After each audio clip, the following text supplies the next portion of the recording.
This channel does not promote any violence, harmful, or illegal activities. All content provided by this channel is meant for an educational and information purpose only. আজ দেশের ৭৬তম সাধারণতন্ত্র দিবস। গোটা দেশ জুড়ে মহা সমারোহে পালিত হচ্ছে দেশের সাধারণতন্ত্র দিবসের ৭৫ বর্ষপূর্তি। মূল যে অনুষ্ঠানটি অবশ্যই দিল্লি কর্তব্য পথে আর কিছুক্ষণের মধ্যেই প্রধানমন্ত্রী নরেন্দ্র মোদী শ্রদ্ধা জানাবেন গান্ধী মেমোরিয়ালে গিয়ে।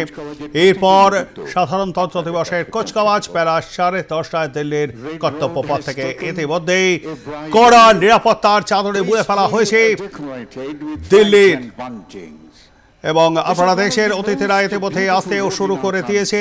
অন্তত সাধারণ অতিথি যারা আছে তারা নিজ নিজ আসন গ্রহণ করেছেন ইতিমধ্যে। এবারের অনুষ্ঠানের বিশেষ অতিথি ইন্দোনেশিয়ার রাষ্ট্রপতি প্রবীর সুবিয়ান্তো। আমাদের সঙ্গে রয়েছেন আমাদের প্রতিনিধি সুচারু মিত্র। সুচারু, আর কিছুক্ষণের মধ্যে দিল্লির কর্তব্য পথে ভারতীয় সেনাবাহিনীর জওয়ানদের কুচকাওয়াজে সাধারণতন্ত্র দিবস উপলক্ষে বিশেষ যে অনুষ্ঠান, সেই অনুষ্ঠান দেশের ৭৫ বছর পূর্তি সাধারণতন্ত্র দিবসের এবং ৭৬তম বর্ষ। এবারে কি কি চমক থাকছে? দেখো, সাধারণতন্ত্র দিবসে কর্তব্য পথে ভারত গোটা বিশ্বকে তাদের শক্তি প্রদর্শন করবে এবং ৪৭টা যুদ্ধ বিমান, ভারতীয় নৌবাহিনীর যুদ্ধ বিমান, সেই যুদ্ধ বিমান আকাশপথে অভিবাদন জানিয়ে আজকের এই কুচকা আওয়াজের সূচনা করবেন। এবং ৪৭টা যুদ্ধ বিমানের যে প্রস্তুতি, সেই প্রস্তুতি হয়ে গিয়েছে। কর্তব্য পথের একেবারে উপরের অংশে আকাশপথে এই যুদ্ধ বিমান অভিবাদন জানাতে জানাতে যাবে। এরপর ভারতীয় সেনাবাহিনী তাদের যে সমরাস্ত্র, সেই সমরাস্ত্র প্রদর্শন করবে এবং বিভিন্ন যে ট্রুপস রয়েছে, তাদের যে লিডিং মেজর জেনারেলরা রয়েছেন বা কর্নেলরা রয়েছেন, তারা এগিয়ে আসবেন ধীরে ধীরে। এছাড়াও ৪১টা রাজ্য এই একেবারে কর্তব্য পথে সাধারণতন্ত্র দিবসের কুচকা আওয়াজে অংশ নিচ্ছে। ৪১টা রাজ্যের প্রতিনিধিরা রয়েছেন। তারা তাদের বিভিন্ন রাজ্যের যে সংস্কৃতি, সেখানকার যে কালচার, সেই কৃষ্টি তারা সেখানে তুলে ধরবেন।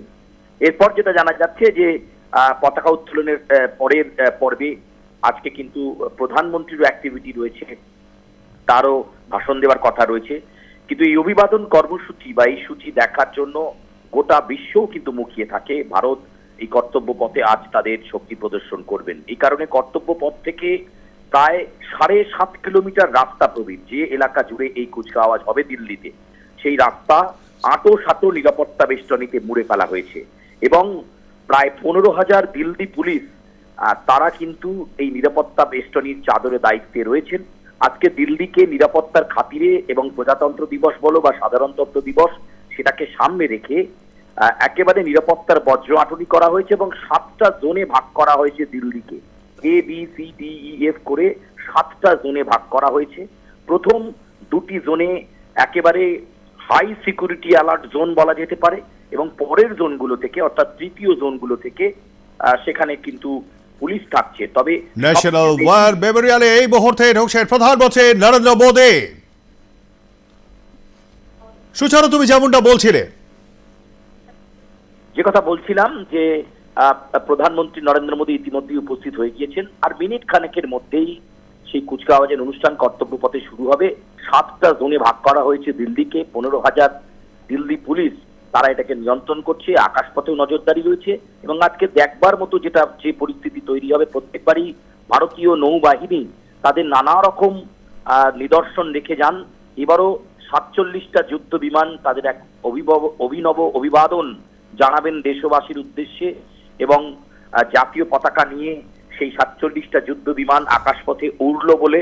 এবং তারপরেই কিন্তু প্রায় ১ ঘন্টা ৫০ মিনিটের একটি কুচকাওয়াজ পর্ব রয়েছে। আবারও বলবো, ৪১টা রাজ্য রয়েছে, ভারতীয় সেনাবাহিনীর বিভিন্ন যে বিভাগ রয়েছে, বিভিন্ন ট্রুপস রয়েছে, তারা এই কুচকাওয়াজে অংশ নেবেন এবং প্রধানমন্ত্রী নরেন্দ্র মোদী পৌঁছে গিয়েছেন। মিনিট খানেক প্রবীর তারপরেই নিয়ম মাফিক সাধারণতন্ত্র দিবসের যে অনুষ্ঠান কুচকাওয়াজ, সেই অনুষ্ঠান শুরু হয়ে যাবে। প্রবীর, ধন্যবাদ আমাদের সঙ্গে থাকবার জন্য। কথা বলছিলাম আমাদের প্রতিনিধি সুচারু মিত্রর সঙ্গে।